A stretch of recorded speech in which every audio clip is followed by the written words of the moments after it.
आज का टॉपिक है मेसेनसेफलॉन। पिछला वीडियो में रोमेनसेफलॉन पर चर्चा हुई थी। आज मेसेनसेफलॉन की बात करते हैं। तो मेसेनसेफलॉन का पोजीशन रोमेनसेफलॉन के ऊपर, प्रोसेनसेफलॉन के नीचे, अर्थात रोमेनसेफलॉन और प्रोसेनसेफलॉन के बीच में है। इसलिए इसे मेसेनसेफलॉन को मिड ब्रेन भी बोला जाता है। इसको थोड़ा और लोकलाइज करके अगर देखें तो यह डाइनसेफलॉन और पोन्स के बीच में है। रोमेनसेफलॉन का सबसे ऊपर वाला भाग पोन्स हो गया और प्रोसेनसेफलॉन का नीचे वाला डाइनसेफलॉन। तो पोन्स और डाइनसेफलॉन के बीच में मेसेनसेफलॉन या मिड ब्रेन है। अब इस मेसेनसेफलॉन के 3 पार्ट हैं, 3 डिविजन्स हैं।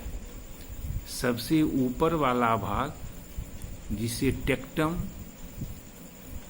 या रूफ बोला जाता है, वहाँ कॉर्पस क्वाड्राइजेमिना है। सबसे नीचे वाला भाग जिसे फ्लोर बोला जाता है, वहाँ पर सेरिब्रल पेंडुंकल है और सेरिब्रल पेंडुंकल और कॉर्पस क्वाड्राइजेमिना के बीच में टेगमेंटम है। तो अब एक एक करके इस तीनों डिवीजन को देखते हैं। तो सबसे ऊपर वाला भाग जो है कॉर्पस क्वाड्राइजेमिना, इसमें 4 कोलिकुलीज हैं। 2 कोलिकुलीज को सुपीरियर कोलिकुलीज बोला जाता है और रेस्ट 2 कोलिकुलीज को इंफीरियर कोलिकुलीज बोला जाता है। तो जो सुपीरियर कोलिकुलीज है वह विजुअल रिफ्लेक्स सेंटर के रूप में काम करता है और जो इंफीरियर कोलिकुलीज है वो ऑडिटरी रिफ्लेक्स सेंटर के रूप में काम करता है। कोई भी विजुअल स्टिमुलेशन जब होगा, बॉडी रिस्पॉन्स करेगा, तो उस समय सुपीरियर कोलिकुली रिफ्लेक्स पोस्चरल चेंज को नियंत्रित करता है, निर्धारित करता है। उसी तरह से जब ऑडिटरी स्टिमुलेशन होगा, बॉडी रिस्पॉन्स करेगा, उस समय जो रिफ्लेक्स पोस्चरल चेंज होगा तो उसको इंटीरियर कोलिकुलिस कंट्रोल करेगा। ऐसे visual association area, visual motor area cortex में है और ये जो सुपीरियर कोलिकुली का फंक्शन है वह विजुअल रिफ्लेक्स सेंटर के रूप में काम करता है। उसी तरह से auditory association area, auditory motor area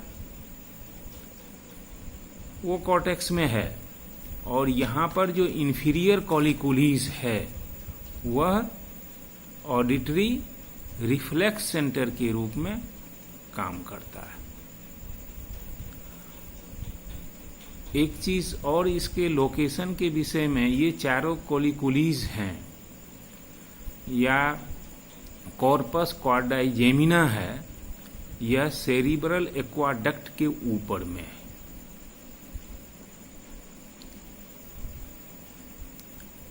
ventricular system के समय बताए थे 4 वेंट्रिकुलर है। तो जो 3rd वेंट्रिकुलर है और 4th वेंट्रिकुलर है वो जिस डक्ट से जुड़ा हुआ है उसको सेरिब्रल एक्वाडक्ट बोलते हैं, बताए थे। तो उसी सेरिब्रल एक्वाडक्ट के ऊपर में ये टेगमेंटम है या कॉर्पस क्वाड्राई जेमिना है या चारों कोलिकुलीज है। अब सबसे नीचे वाला फ्लोर में आते हैं। मीसेनसेफलॉन का जो फ्लोर है वहां पर सेरिब्रल पेंडुंकल है। अब इस सेरिब्रल पेंडुंकल जो है इसमें पैरामेडल ट्रैक्स हैं, 2 पैरामेडल ट्रैक्स हैं, कोर्टिको स्पाइनल ट्रैक और कोर्टिको बुल्बर ट्रैक। तो कोर्टिको स्पाइनल ट्रैक का क्या फंक्शन है? तो फोर ब्रेन से जो मोटर इंपल्स आता है उसको ये स्पाइनल कॉर्ड में भेज देते हैं, और कोर्टिको बुल्बर ट्रैक तो फोर ब्रेन से जो मोटर इंपल्स इनमें आता है उसको ये मेडुला ऑब्लिगेटा के रीजन में भेज देते हैं। बात खत्म, फंक्शन वहां होगा। अब बीच वाला पोर्शन टेगमेंटम, ऊपर में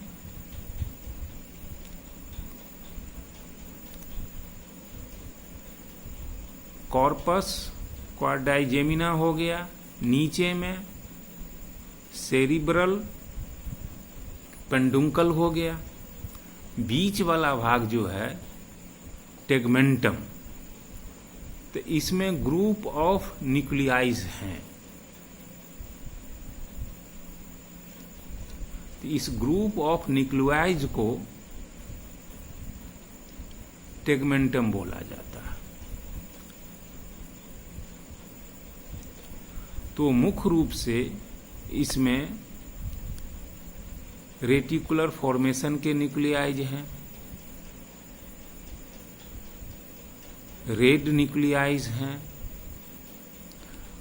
और सब स्टेंगल निग्रा है,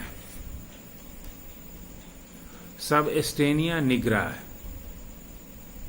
अब सब एस्टेनिया निग्रा और रेड न्यूक्लियाई ये दोनों ज्वाइंटली मिलकर एक्स्ट्रा पैरामेडल सब कॉर्टिकल सेंटर के रूप में काम करते हैं। अब पैरामेडिकल सिस्टम है, पैरामेडल सिस्टम है और एक्स्ट्रा पैरामेडल सिस्टम है। तो पैरामेडल सिस्टम जो है वह वॉलेंटरी मोटर फंक्शन को कंट्रोल करता है और एक्स्ट्रा पैरामेडल सिस्टम जो है वह इनवॉलेंटरी मोटर सिस्टम को कंट्रोल करता है। तो एक्स्ट्रा पैरामेडल सिस्टम जो इनवॉलेंटरी मोटर फंक्शन को कंट्रोल करता है उसका सब कॉर्टिकल सेंटर के रूप में ये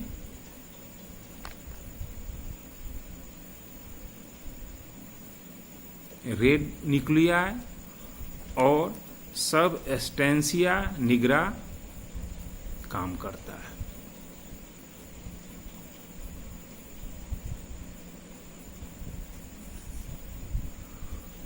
जैसे हम पैदल चलते हैं तो दोनों हाथ में भी कुछ मोटर फंक्शन होता रहता है जिसको हम जानबूझ के करते नहीं हैं, लेकिन वो होता रहता है। उसी तरह से जो छोटा बच्चा है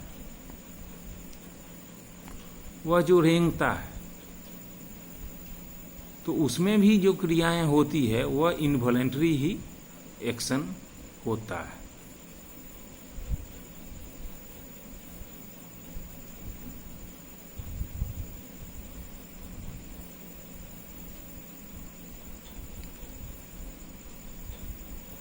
अब तीसरा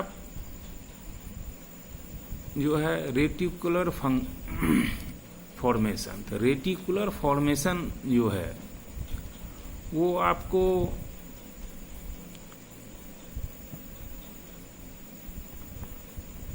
रोमेनसेफेलॉन, मीसेनसेफेलॉन से प्रोसेनसेफेलॉन के थैलेमस तक इसका जाल फैला हुआ है।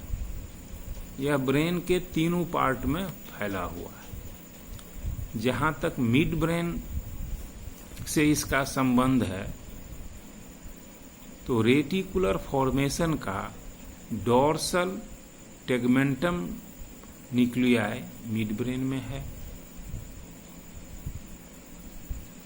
जहां तक फंक्शन का सवाल है तो रेटिकुलर फॉर्मेशन का फंक्शन नींद और जागृता अवस्था को कंट्रोल करने से।